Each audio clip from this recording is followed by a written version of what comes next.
Hello everyone and welcome to Flickering Myth TV. My name is EJ Marino and today I have a brand new review. We are talking about the Netflix movie, The Devil All the Time.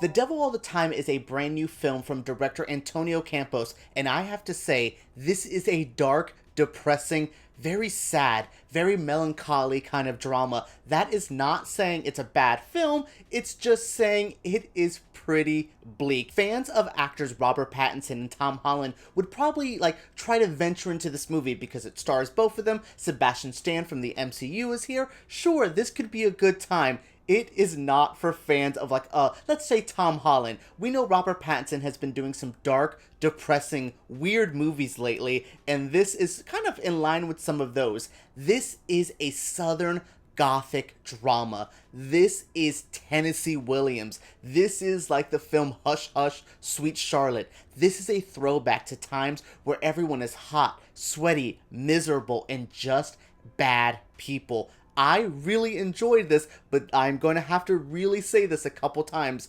This is not a fun movie to watch. That's something I wanted to touch on here, is actually a movie being dark, depressing, and just a brutal experience, but still being a good watch. There's things in this movie that I don't think a lot of people would really enjoy, like the way they talk about religion. There's some animal violence in this. There is just murder out the yin-yang. It is just so brutal, but it's things that I enjoy in a film. I like being challenged as a viewer. I like when things make me feel uncomfortable, and The Devil All the Time made me feel uncomfortable from start to finish. This movie has a sense of dread. It is just heavy on your soul, which again, I think is a very interesting thing because it's not an easy film to sell. I can definitely see why someone like Netflix wanted to pick this up because it's a little easier to do it on streaming than say, hey everyone, round up the family and go see this depressing movie that stars the future Batman and Spider-Man. It's gonna be great.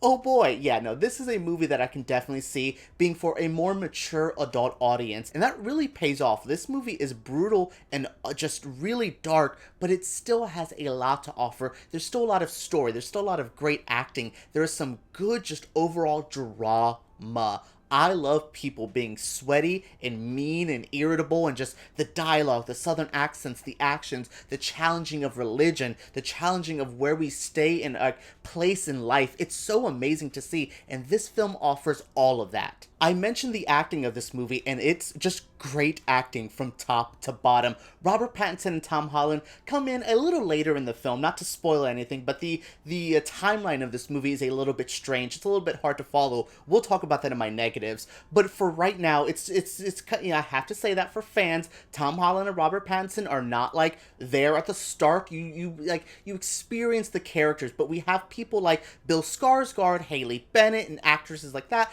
I really like in the beginning, and they really offer some great performances at that start. And then we start going into the Tom Holland part of this. We see his character grow up. The person who played the younger version of him was amazing as well. But yes, we have Tom Holland's character Arvin, and he's a southern, I almost want to say vigilante at times. He is in this town, and there's some bad people, and he's going to deal with all of the bad people. Some of the bad people include Jason Clarke, who I don't normally like, but he was good and scummy in this movie. He plays that role very well. But everyone is talking about Robert Pattinson in this movie, and for good reason. He is this sleazy preacher that just is so gross. How he handles things, how he talks about women, how he embarrasses Tom Holland's family in the film. Just the stuff like that. It's just skeevy, and you want to punch him the moment you see him. It's just real. It's stuff like that I really enjoy, that I'm just these are actors who are very good doing what they do best.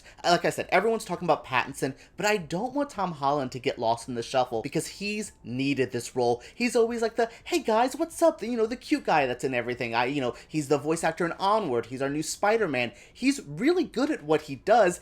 It's just a certain type of family-friendly role. This is not that. He said in a recent interview that he had to go to dark places he never thought he would have, and you can tell it is just a challenging character, and it's handled very well, and I love what it has to offer. I'm just really happy to see him play a role that I'm How did you deal with this? I would have got on set and just felt so heavy because everything's so dramatic and dark, but he handles it so well here. I really love Tom Holland at the center of this film, but again, it's Robert Pattinson, Bill Skarsgård, Haley Bennett, just everyone here offers something very good. Now, the movie's not all praise. The Devil All the Time has some narration from the author of the book that is not that great. One, I don't really love narrations in films. It definitely screams, this was once a novel and now it's a movie. I go back to, it's a weird example, but the Twilight movies where we had Bella narrating stuff and he would be like, I get it, I'm watching it.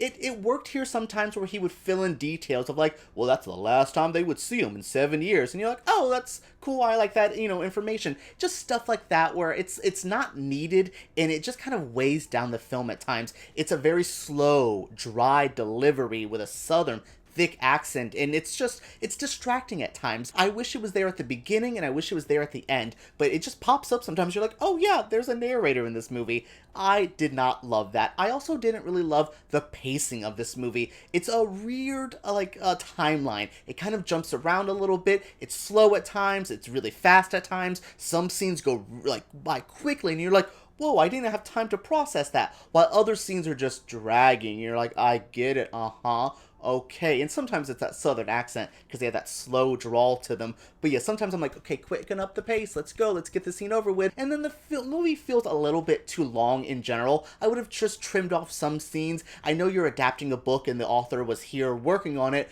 but it's just kind of hard to say. Like, I don't know, maybe get out that character. It doesn't need to be here. Little things like that I would have tweaked to this. But overall, like I said, I do enjoy this film, but that pacing, some of the story moments, and that narration kind of weigh it down slightly from being like a really top tier high scorer. Overall, I have to say I did enjoy The Devil All the Time, but this is not a movie I would easily recommend to people. If you like Tennessee Williams, those southern dramas that just have a lot of people being angry and bad and mean to each other, you might like this. If you like films like Hush Hush Sweet Charlotte or even The Beguiled that came out recently, it has similar vibes to that where it's that southern setting. You might enjoy it. But if you're like, oh man, I love Tom Holland, he's just the cute little boy in my Marvel movies, oh, this might not be for you. Again, this is a challenging viewing that has a lot of heavy material. Like I said in the beginning, I should add a warning. There is animal abuse in here. There is just, people taking their own lives. There's just a lot in here that is not easy for every viewer, so I just want to give you guys a heads up. If you're just checking this out because you like Pattinson, like Sebastian Stan and Tom Holland, just a fair warning for you guys. Alright, that is it for my review of The Devil All the Time. I enjoyed what was there. I just wish it was a little bit more polished, a little bit less slow at times, and it could have been a perfect film. Alright guys, let me know what you think down in the comments below. Subscribe to my channel because I make videos like this every single week, and give me a thumbs up if you did enjoy this video. Alright guys, let's talk about The Devil All the Time down below.